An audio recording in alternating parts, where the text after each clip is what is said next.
եւ ով եւ ով ամեն Քրիստոս հայրամի վերելով Սիրելի եւ եղբայրներ արդեն մի քանի շաբաթ է որ այս ողջունով ենք իրար հանդիպում եւ այս բանին է բնականաբար նորից հնչեցնում Քրիստոսի հարության այս մեծագույն հավատիցը բոլորի սիրտը լցվում է հավատքով եւ հույսով ինչպես նաեւ այս նույն հավատքով անդրադառնում ենք այսօրվա խորհրդին որ ասում է մեր եկեղեցու մեջ Կարմիր կիրակի գիտեք անցյալ կիրակի կանաչ կիրակի եկեղեցու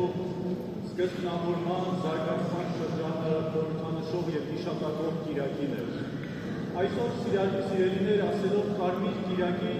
նկատի ունենք նախ եւ առաջ Քրիստոսի թափած արյունը այս եկեղեցու հիմնադրման համար եւ նաեւ Քրիստոսի հետ միասին այն բոլոր վկաների թափած արյունը, որոնց շնորհիվ քրիստոնեական հավատքը տարածվեց ամբողջ աշխարհում։ Գեղեցիկ եղանակ է մայիսյան տաք շրջան է, բոլորը սիրում են գալ եկեղեցիներ կանաչ կիրակի, կարմիր կիրակի ասելով, հիանում եւ գնում ենք տուն։ Բայց սիրելիներ կարմիր կիրակի ասելով նախ եւ առաջ պետք է հասկանանք մեկ բան։ Ամեն բան այս եկեղեցի գալով պատարագին մասնակցելով չի ավարտվում։ Ընդհակառակը այստեղից է ամեն բան սկսում։ Հետևաբար այսօր մի քիչ կուզեմ ձեզ հետ խոսել ոչ թե ամենից շատ հավատքի վկայության մասին, այլ դրա հակառակը լռության մասին։ Եթե կա զորավոր լռություն, որով Քրիստոս կանգնեց Պիղատոսի առջև, ոչինչ չխոսեց եւ նրան ամեն տեսակ մեղադրանքներ էր ներկայացվում, այդ լռության կարծես Քրիստոս ամեն բան ասում էր։ Հետևաբար այդ լռության մեջ էր, որ երևաց նաեւ Քրիստոսի զորությունը։ Եվ այդ լռության մեջ երևաց նաեւ, որ ճանապարհը ուղղորդվեց դեպի ամենքից փրկություն։ Մյուս լռությունը, որի մասին այսօր պիտի մտածեք, դա Պետրոս առաքյալի լռությունն է։ Երբ նա ուրացավ 3 անգամ մեր Տիրոջը, երբ նրան հարցնում էին եւ ասում էին՝ դու էլ նրանցից մեկն ես, նա մերժում էր, բայց նրան հաղորդում էր վախով լեցուն լռություն։ Ահա սիրելիներ, այս լռությունն է, որ կարող է եկեղեցու համար, յուրաքանչյուրիս համար, ընտանիքների համար լինել քայքայով, լինել սպանով։ Այդ լռության միջավայրում է, որ չարը գործում է, որովհետև չարը արդյունքի է հասնում միայն այն ժամանակ, երբ բարի մարդիկ ոչինչ չեն անում։ Պատկերացրեք, սիրելիներ, եթե մի դատավարություն լինի, եւ այդ դատավարության ընթացքին ամենից կարևոր վկան, որ կաչված է, այդ հանցագործության մասին վկայություն չկա, պարզապես լռի։ Ինչ պիտի լինի, հանցագործը ազատ պիտի թողնի եւ մեղավորը երբեք չպիտի դատապարտվի։ Սիրելիներ, նմանությամբ ամեն անգամ, երբ լռություն է լինում, երբ որ պետք է խոսվի ճշմարտությունը, ուրեմն չարը այդտեղ հաղթանակած է լինում։ Այս վերջին օրերին հիշատակելով հաղթանակի օրերը շատերը նաև խորհրդային տարիները հիշատակեցին։ Խորհրդային տարիներին բնականաբար անաստվածության շրջանին նաև շատ դաժանություններ են տեղի ունեցել։ Ստալինյան բռնապետություն եւ այլն անձի պաշտպանություն, որ որևէ մեկը հակառակ կարծիք հանկարծ ու հանկարծ չէր կարող հայտնել։ Անգամ եթե իմանար ճշմարտությունը չէր կարող խոսել։ Նա թերևս կուսակցությունից պիտի բռնվեր, իսկ վատագույն դեպքում թերևս կյանքից պիտի զրկվեր։ Եվ երբ Ստալինը մահանում է, նրան հաջորդում է Խրուշչովը։ Եվ հայտնի մի պատմություն կա։ Ասում է Խրուշչովը շատ դատապարտում էր Ստալինին, շատ վատ բաներ էր ասում այն բոլոր դաժանությունների համար, որ արեց մարդկանց աքսորելով, սպանելով եւ այլն։ Եվ մի անգամ երբ հավաքի ժամանակ այդպես խոսում է եւ դատապարտում է,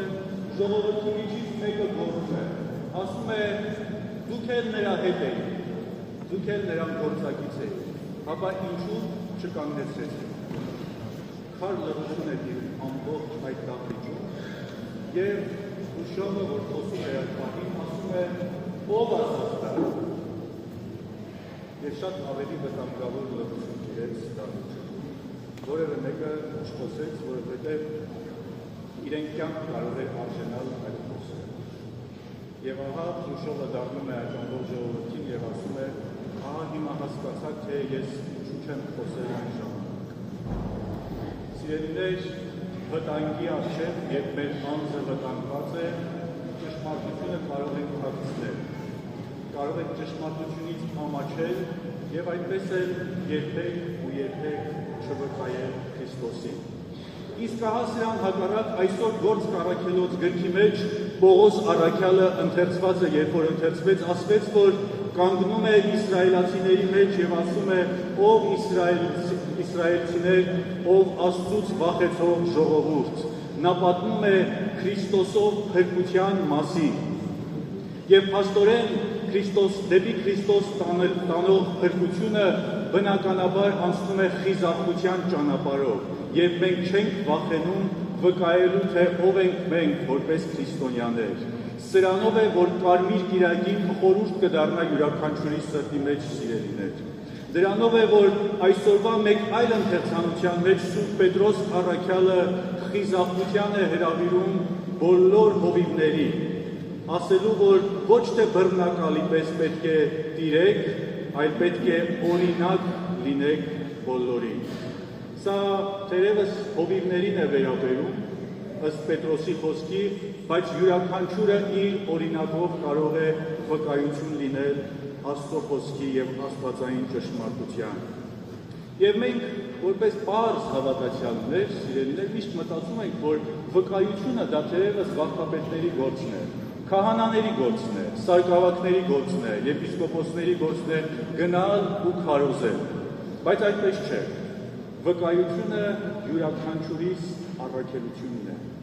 Եթե խոսքով չենք կարող այդ կարողությունը չունենք, ապա մեր օրինակով կարող ենք լուսավորել։ Այնքան եթե շատ փոքր է այդ լույսը։ Այս բանին, երբ կանգնած էի խորանի առջև, աչքս ընկավ կանթեղի վրա։ Տեսեք, ստիի ետևը կանթեղ է դրված եւ շատ փոքր մի կրակ կա։ Այստեղ շատ մեծ լուսավորություն կա, երբ պատարագ հավատքի եւ այս լույսերը մարվեն, այդ ջրակը մնալու է։ Փոքրիկ ջրակ է, շատ մեծ լույս չի տալու, բայց հարատև է։ Շարունակաբար լույս է տալու։ Մենք էլ մեր կարողության սահմանին, սիրելիներ, պետք է վկայենք, պետք է այդ լույսը սփռենք ամբողջ աշխարհում եւ օրինակ վերցնենք այդ լույսից։ Ինչպես կարող ենք, եթե ոչ մշտապես Քրիստոսի միջոցով Աստծուն միանալով վկայել այդ ճշմարտությունները։ Եթե միշտ Քրիստոսի հետ լինենք, կկարողանանք վկայել։ Ավետարանական ընթերցանության մեջ ընթերցվեց բոլորիս համար, ինչպես Քրիստոս ասում է, որդին ինքն իրենից ոչինչ չի կարող անել, այլ միայն այն, ինչ տեսնում է հորից։ Սիրելիներ, մեր գերագույն նպատակը մեր կյանքի մեջ Աստծո կամքը կատարելն է։ Մեր Տեր Հիսուս Քրիստոս, երբ իրեն ասացին, որ դրան ետևում քո մայրը, քո քույրերն ու եղբայրներն են կանգնած, ասաց, իմ մայրը, իմ քույրերն ու եղբայրները նրանք են, ովքեր լսում են իմ կամքը եւ կատարում են։ Ահա սրանով է, որ մենք դառնում ենք Աստծո եղբայրներ եւ քույրեր։ Սրանով է, որ մենք իսկապես կարողանում ենք ժառանգորդները լինել այն մեծ եկեղեցական ժառանգության, որ տրվեց մեր հայրերի կողմից, ովքեր վկայեցին եւ այսօրով անվանեցին այս կիրակին Կարմիր կիրակին։ Պատկերացրեք մի արհեստավորի մոտ, ինչպես մեր Տեր Հիսուս Քրիստոսը, չէ, հյուսն էր եւ Հովսեփի մոտ էր, աշխատում էր եւ իրենից էր սովորում։ Պատկերացրեք մի այնպիսի հոր մոտ զավակը անընդհատ գնա եւ նայի։ Գիտեք, հնում շատ համալսարաններ չկային, որ գնային մարդիկ սովորեին։ Մեկ վարպետ էր եւ մեկ աշակերտ։ Օրերով, շաբաթներով, տարիներով գնում էին, տեսնում էին, ոչինչ իրենցից չէին անում, այլ միայն տեսնում էին, թե ինչպես է վարպետը աշխատում։ Երբ որ տարիներ շարունակ հետևում էին, սկսում էին այդ նույն վարպետի պես մտածել եւ այդ նույն գործը անել նույն կատարելությամբ։ Այդպես է, որ փոխանցվում էր վարդապետությունը հորից իր զավակին։ Եթե ուզում ենք Քրիստոսի կամքը կատարել, սիրելիներ, մեկ պայման կա, պետք է սիրենք իրեն։ Առանց սիրելու չենք կարող Քրիստոսի կամքը կատարել։ Կարող ենք լինել հիացողներ, կարող ենք լինել տեսնողներ, պատմողներ թերևս, բայց եթե չսիրենք, հոգուց եկած վկայություն չի լինի եւ ոչ մի խոսք։